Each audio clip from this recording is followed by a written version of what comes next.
Welcome back. So here we go with part 2 with Ryan and Steven at Breakout Sports sharing their pickups. All right, so show us what you picked up today, Ryan. Okay, so the first card I picked up right here is a Matthew Stafford Chrome Refractor. Now, if you don't know, Matthew Stafford is getting traded from the Detroit Lions. Detroit Lions have been a very lousy football team the last 5 or so years. And Stafford has put up great stats, even having a bad team. Now, with the news of him being traded from the Lions, rumors are being said that he could go to the Patriots, go to the Colts, or another organization, and has skyrocketed his card. Now, if he goes to another team and makes the playoffs, this card could go up even higher. I couldn't pass it up for the price, especially as a refractor. Wow. Let's see what else you got here. Now, this was only like $1 card, but Cody Bellinger already won an MVP. He's really young and plays for the Dodgers organization, so you can't pass up that for the price.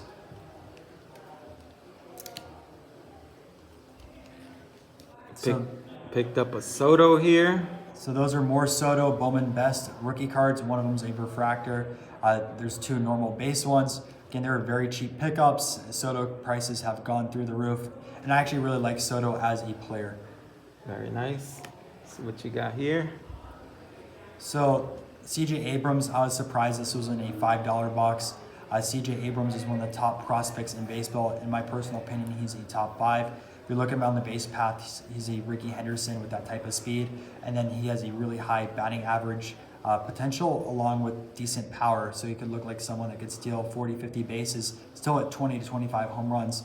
And the best part is he plays for the Padres, which already have a loaded farm system and a loaded team in general. If you don't know, they have already Tatis, they have Machado, and if you look at their starting pitchers, they took Blake Snell from the Tampa Bay Rays. They have Paddock, just amazing organization in general. Wow.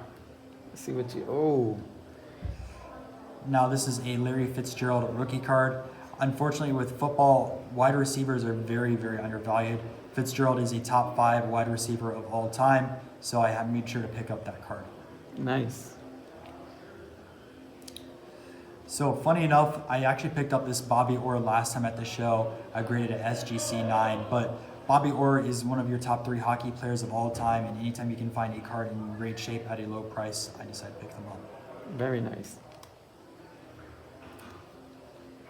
Steve Yzerman, he helped out, I think he helped out the Lightning, wasn't he? Lightning? Hold on. We'll look this up. Red Wings, it says here. Let me just double check real quick. Sorry. No, it's fine. I think it was Yzerman.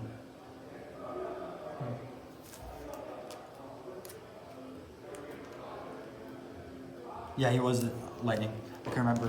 So I guess Yeah, we're we're good. started. So this is Steve Yzerman's rookie card. It's not the O-Pee-Chee version, but it's a Topps version. If you don't know, Topps was produced in America. O-Pee-Chee was in Canada. They have 2 different cuts, and their cardboard might be slightly different. But anyways, Yzerman is the top 25 hockey player of all time, and you can't pass up his card in good shape. Ken Dryden, one of the best goalies of all time. I really like the 71 look. It is the Topps version, not the O-Pee-Chee, but if you look at it, he has all his goalie stuff on, and it looks ferocious. So this is the 2002 Albert Pujols second year card. His Chrome card for the first year has skyrocketed, and what happens in sports cards, if the first year card goes way too expensive, the second year card starts following, and you can't pass up picking up Albert Pujols, one of the GOATs.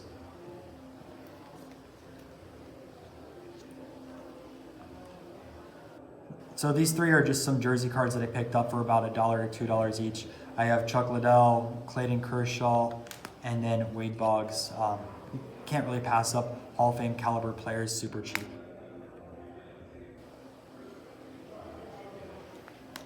And who do we have here? So the first one is a 1961 Juan Marichal. Marichal, for some reason, is really overlooked in the hobby. He's done amazing things as a pitcher in the 60s, and I did not have his rookie card. So unfortunately, this card is a bit off-centered. If it was a little bit more centered, price would definitely be a lot higher, but it still looks very, very sharp. Very nice. So this is a 62 Hank Aaron, the home run king. I wish it was a little higher of a grade, but it's still a very sharp card for how old it is. Now this was one of my favorite pickups today. This is the 1971 Willie Mays. Now the issue with a lot of the 71 cards is they chip really, really badly. If you look at this card, it does have some chipping issues, but for a 71, it looks very sharp. And as a 7, it's a really high grade. Now this is the 1960 Willie McCovey. If you don't know, the San Francisco Giants have McCovey Cove out in the outfield just because of Willie McCovey and how many home runs he hit out there. He hit over 500 home runs for the Giants. He was their most famous player pretty much before Barry Bonds. I sent out 3 or 4 61 Willie McCoveys to PSA, and I think one of them has a chance at a 10 or a 9.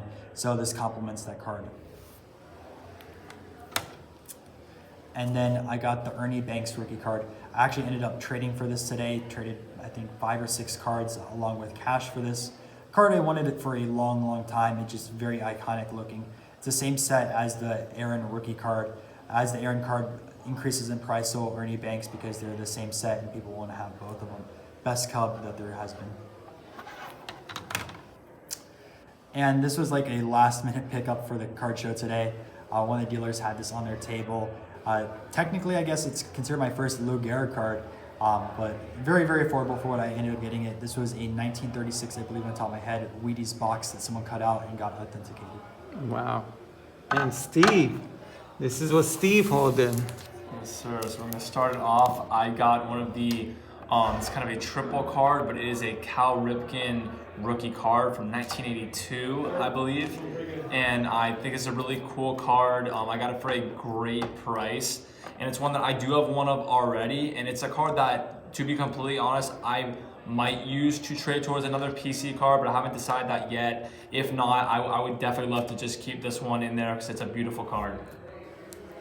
And we're gonna do Cal again. Yeah, we're gonna stay along with the theme. This is the Topps Traded version, and this is one that I was really actually looking to get because I did have the other one, the one with the triple, so I really wanted to get the Topps Traded because I think that card looks really awesome. I do like that the card has 2 9 subgrades on it, which is definitely very appealing. And it's a card that I have wanted, but I haven't been able to find at the right price until today. I found it, and I just thought to myself, you know what? I'm not going to see it at a better price. I'm going to go ahead and make the buy. I was able to get that card to the collection. Very nice. Next, we have another Ernie Banks here, but this one's from 1959. I really like this set. And I think it's super cool how there's a nice colored background and then a circle around whoever the player is. I also believe the centering on this card is very nice. And for vintage, once you get up to like the PSA 7 range, it gets to be pretty rare because at that point, like keeping a card in that condition from like that time frame is like pretty, it starts to get very scarce, and that's where the prices start to climb up. So I'm super excited to have that one in the personal collection. Next, we have a Carl Yastrzemski rookie. I also believe this card has a pretty good eye appeal for a PSA 4. This is a card that I believe to be very undervalued due to like the player that he is, and he's a Triple Crown Award winner. And he was just like overall an amazing player, and I'm super glad to be able to add this to the collection. I think if any of you guys out there find that for a really good price, it is definitely worth the buy. Next, we got a Steph Curry rookie card. He is in his Davidson jersey. However, there are not a lot of rookie cards with Steph in his Warriors jersey. This card also is a short print, and I believe it says SP on the Beckett label. Super excited to get this in a 9.5.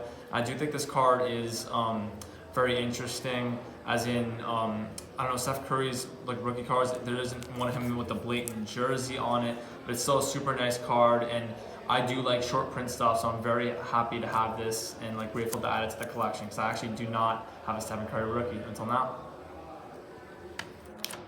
Next, we got the main man, Mickey Mantle. This is the first Mantle I've ever picked up. A lot of the times too with Mantle, it is very hard to be able to get it, especially because most people will be at market price or even higher. So if you can see a deal on a mantle, it's something you kind of have to just say, you know what, I'm gonna have to go ahead and either spend the money or make the trade or do something to make it happen, because they're very rare to find in a good condition. Also, I do really like the 1962 collection, and they have a little like wood background on the side. It is hard to get really good corners in this card, but I still think it's awesome, and I'm super excited to add a Mickey Mantle to the collection. And the pickups of the day are here. Oh yeah, the big boys, the big hitters. We got a Hank Aaron 1956 card. I believe for a 6 that this card looks really nice to the eye. The centering, I think, is amazing on this, given the card that it is. I actually did a little bit of research to find out if there were any other of this card that had the really good centering, and it seemed to be a pretty rare thing. This is the white back version of the card as well. And I think it's really cool, and a card that I think I'm going to hold for a very long time. And last but not least, this is a big PC for me. Got a PSA 9 Bowman of LeBron James. This is one of his rookie cards, and this is one that has steadily begun to climb up. It isn't as hype as like the Topps Chrome, for example. But I believe the Bowman is slept on because it is in lower pop than any of the Topps or Topps Chrome. So something to just to make a lookout for. Also, I think the design of this card is very nice and simplistic. There seems to be nothing like very off about it, very symmetrical, and you have LeBron James just staying there right in the middle as a rookie. I also do have the gold version of this card, which we're gonna probably include in our Dallas video with all of the specs on it, just to see it, because it is a very interesting card. I'm super glad to add the silver one to my collection. All right, guys, so that was some great pickups. And I got just like one question to young hobby lovers like yourselves, because I'm a little bit more longer in the tooth. So I've witnessed some evolution from the junk wax era to now. For you guys, where do you think the hobby is going to be at in 10 years? I think people are going to expand what they buy in the hobby. So right now I know a lot of new collectors will go out there and just buy Zion, Ja Morant, or Trae Young just because they follow a lot of YouTubers and will say that. But I think people are going to slowly discover that there's more players in basketball than might transfer over to baseball, hockey, football, and learn the sports and say, oh, you know, I like these 50s cards or 60s cards. And eventually I think you're going to see more people going into the vintage stuff rather than just brand new stuff. Because what's going to end up happening is people are going to get bored of it every single season. Okay, just buy the Prism card or buy the Optic card. Cool, it goes up a little bit. Player gets hurt, it goes way down. People are going to either get burned or they're going to make some money and they go, okay, what's next? And then they'll look at the vintage market. The vintage market's like gold. Stuff is very steady. It always increases slowly over time. And if you have the collectible players, right, you're not going to take away a Hall of Fame status. You're not going to take away 600 home runs or 3,000 strikeouts. The player already achieved that stuff. They've already won their rings. And I think a lot of people are going to eventually go back, especially towards their favorite team, and say, okay, what are the best Cubs of all time? Oh, you have Frank Chance, you have Ernie Banks. I'm going to go buy some of their cards. Might go out there, what are the best Yankees of all time? Oh, I need to get a Mickey Mantle. I need to go get a Joe DiMaggio. A lot more people are going to go backwards and go towards the vintage stuff rather than the modern.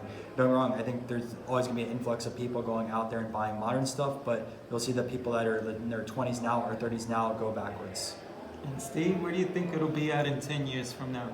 So in 10 years from now, and this is even starting kind of today, people are starting to see cards as, you know, an alternative investment and another like sort of asset class, if you will. And I know, like, I can tell you from my account when I started, and a lot of people are like this too, they'll look at those cool new Prism cards and they'll say, whoa, that's so cool, look at that, it's so hype. But then I think like over time, people are gonna start to learn that a lot of these rookies, it's great, it makes sense why some are hyped up, but I think people are gonna start to realize that some are a little bit too hyped up. And sometimes people, I'll just give the example of like Ben Simmons, like he's still an amazing NBA player and everything, but people thought that this guy was gonna be, you know, like the next LeBron, like one of the GOATs, one of the best players of all time, and people were super high on his like rookie cards when he came in, spending boatloads of money with the autos, the national treasures, the immaculate collection, this and that, and it turned out that he was never really bad, but he wasn't just that amazing player that everyone had that expectation of. And I think people are gonna maybe start to be a little bit more weary here and there, especially once card collecting becomes more sort of, I guess, centralized and normalized. Even though it is a bit now, but the people after you like spend a lot of time in the hobby, you'll start to realize that sometimes that some players maybe aren't worth going all in for. Now, with that being said, you could definitely make a ton of money doing that. However, you have to realize that there is a lot of risk on that, and that would be the same thing as, I would say it's equivocal to going ahead and like going all in on a penny stock. Like, yes, it could double in the next year, but also it could definitely backfire on you. So I guess people are just gonna basically get the sense of being a little bit more weary and cautious when they go into certain cards. So, I guess with that being said, that's what you're going to find at Breakout Sports with Ryan and Steve. Go sub to Breakout Sports if you like what you heard at this interview. I'm definitely a fan of theirs, and I'm a fan of them as two people that I met at the card show. And I'm happy to bring you here with an interview with Ryan and Steve at Breakout Sports. Nice to meet you guys. Thank you. Awesome. Thank you, guys. And as always, happy hunting when it comes to cards. Stay safe and be blessed.